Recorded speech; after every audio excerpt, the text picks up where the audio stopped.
김호준입니다. 노회찬 의원을 이렇게 보내고 나니 후회되는 게 두 가지가 있습니다.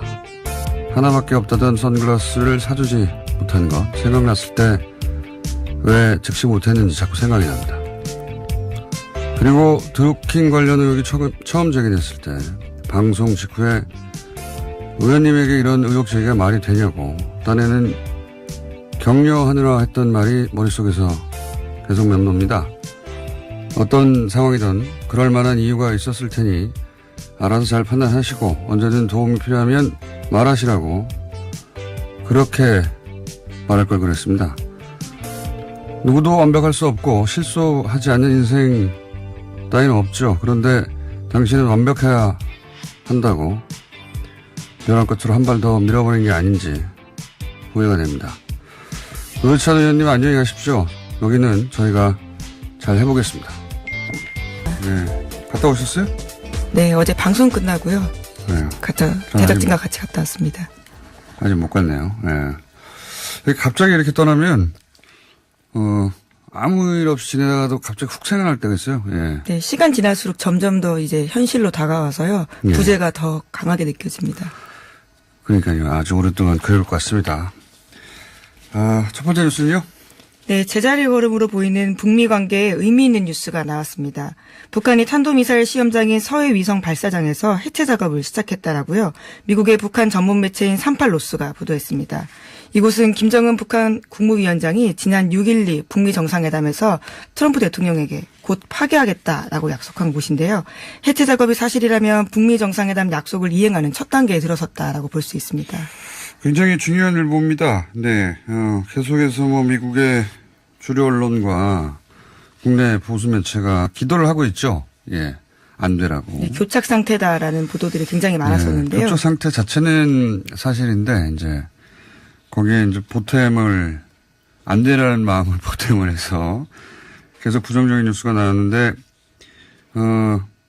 여태까지 이제 진행 상황을 보면 북한은 비핵화를 하려고 하는 의지를 확실히 보이고 있습니다. 네.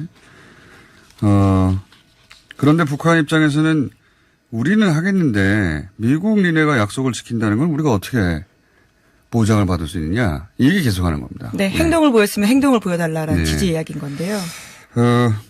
트럼프 대통령 입장에서도 굉장히 반가운 북한의 조치죠, 이건. 네, 그래서 오늘 새벽에 환영 메시지 냈는데요. 미국 미주리주 캔자스시티에서 열린 해외 참전 용사회 전국대회에서 이렇게 이야기했습니다.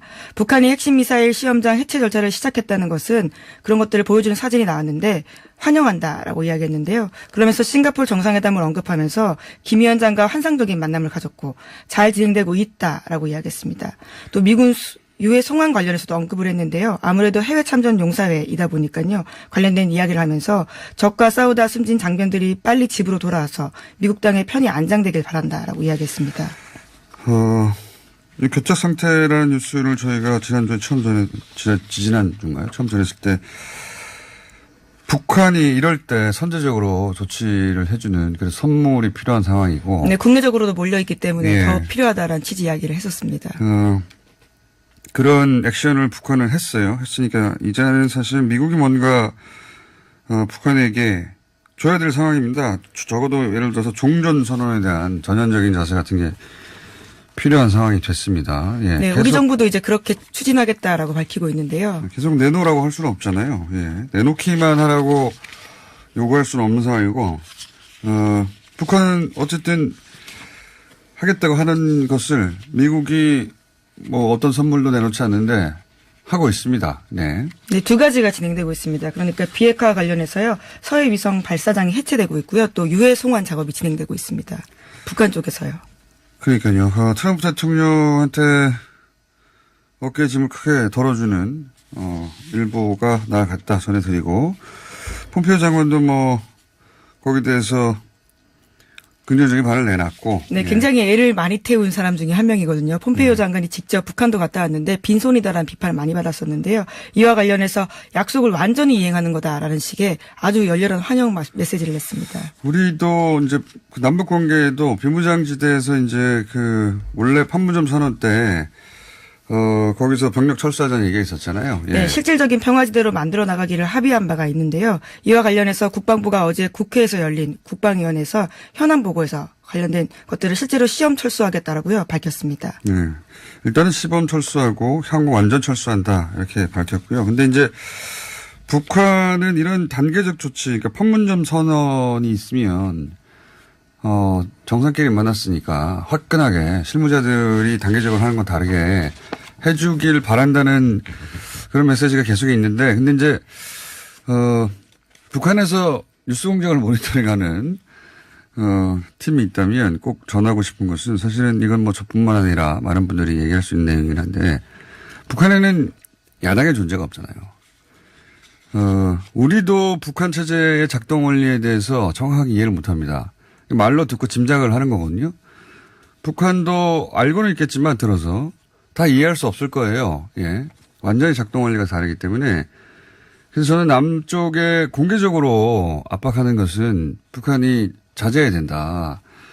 공개적으로 압박을 하면 남쪽의 당국 입장에서는 그 압박 때문에 더 빨리 하는 게 아니라 사실은 이 평화체제에 대해서 원하지 않는 그런 사람들이 있죠. 남쪽에도.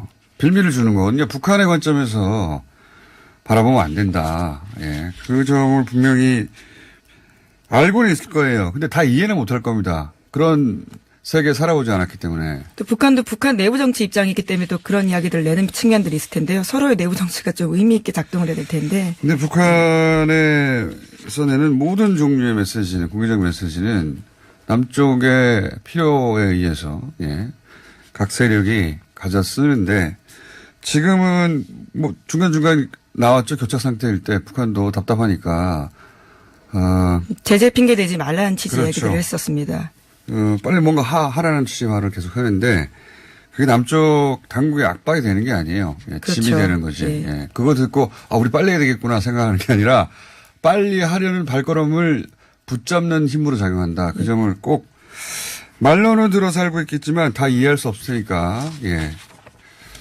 작동 원리가 다릅니다. 그 점을 항상 감안해서 조심해서 서로 나가자 그런 얘기를 하고 싶고요. 자, 계엄령 관련과 양승태 사법 관련은 굉장히 중요한 두 사안입니다. 예. 국가 근간을 흔든 사안이기 때문에 앞으로 당분간 단신이라도 전할 텐데 오늘 또 뉴스 있나요? 네, 관련해서 잠깐 북한 관련된 새로운 소식이 있어서요. 말씀 네. 하나 짧게 드리면요. 오토 원비어 기억하실 겁니다. 북한에서 고문 등 가혹행위로 숨졌다라는 식의 보도가 나온 바가 있는데요. 이와 관련해서 미국에서 새로운 보도가 나왔습니다.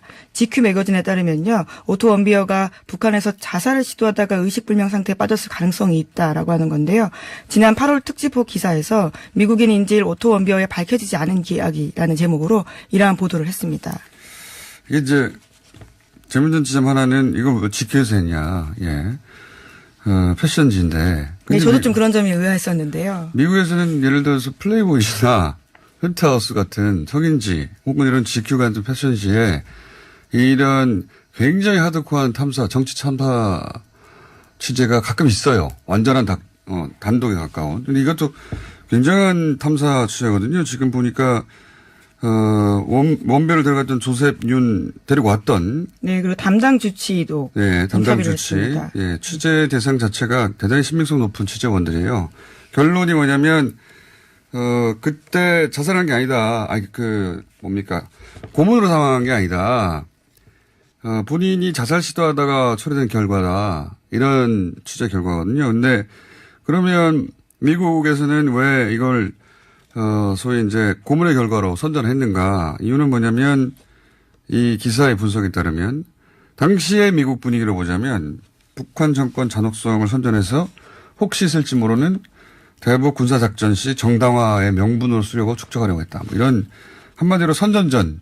일종의 공작이라는 거죠. 예. 이런 취지인데, 이 기사는 짚어두는 이유가, 예. 미국이 세계, 특히 이 경우는 한국을 상대로 자국을 이기기 위해서 이런 선전전, 사실과 다른 선전을 대놓고 하는 경우가 실제로 있다. 그래서 미국발 뉴스를 다룰 때 그것이 미국의 이익에 어떻게 부합돼서 당국이 과장하거나 또는 거짓말하는지도 그런 가능성이 항상 있다는 걸 염두에 두고 미국발 뉴스를 봐야 된다. 특히 요즘 같은 시절에는 그런 의미에서 짚어놓습니다. 그리고 GQ가 이런 보도도 한다. 네, 굉장히 새롭고요. 말씀처럼 취재원의 그 수준이 굉장히 높습니다. 그러니까요. 그것들을 모두 밝히고 있고요. 뉴욕타임즈나 워싱턴 포스트가 했었어야 할 기사 같은데 패션지가 탐사 보도를 해요. 저는 근데 이런 기사를 본 적이 꽤 많습니다. 예, 과거에 플레이보이즈 같은 경우에는 당대의 작가들만 칼럼을 쓰기도 했어요. 예, 우리가 생각한, 왜냐하면 성인이 보는 거니까. 그리고 성인의 욕구 중에 성적 욕구도 당연히 자연스러운 욕구니까, 이런 잡지들이 가끔 이렇게 굉장히 고급스러운 탐사 취재 보도를 한 적이 있고, 예. 다음 기회가 있으면 그런 보도 몇 가지 제가 소개해 드릴게요. 예.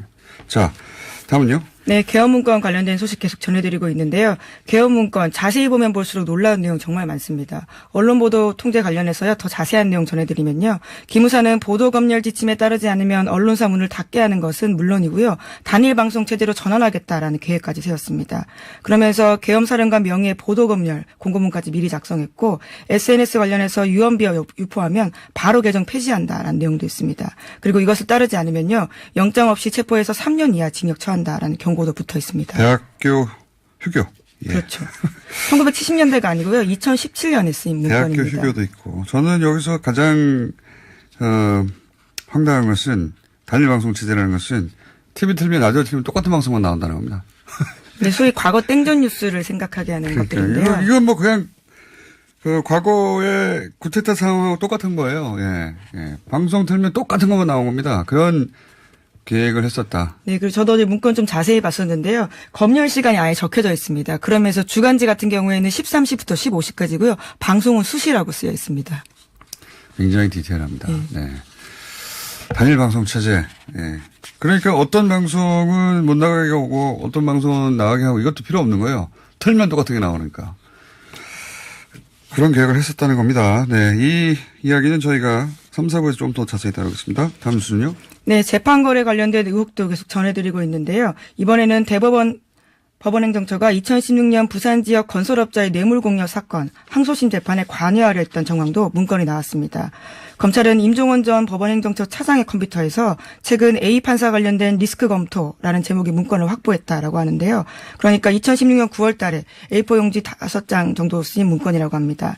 여기에는 건설업자 정아무개 씨에게 뇌물을 받은 서울고법 A 판사가 정치 사건 1, 2심에 관여해서 재판 내용이 외부로 누설되고 있다라는 내용이 나오고 있는데요. 그렇기 때문에 추가로 재판을 더 진행해서 공정하게 보여야 된다는 취지의 이야기들이 있습니다.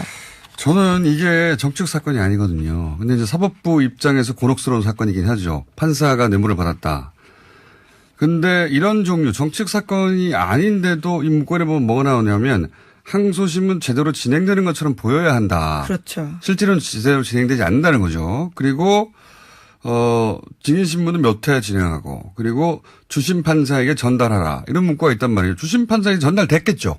실제로 이렇게 진행됐습니다. 추가로 직권 재개해서요. 증인신문이 1, 2회 추가됐습니다. 그러니까 이런 종류의 사건에도 사법부 그 행정처가 이렇게까지 개입을 했어요. 뭐 이렇게 행동하라고 적어서 전달을 했단 말이죠. 그런데 박근혜 대통령 관심사에 대해서 지금은 문건이 나오질 않고 있습니다.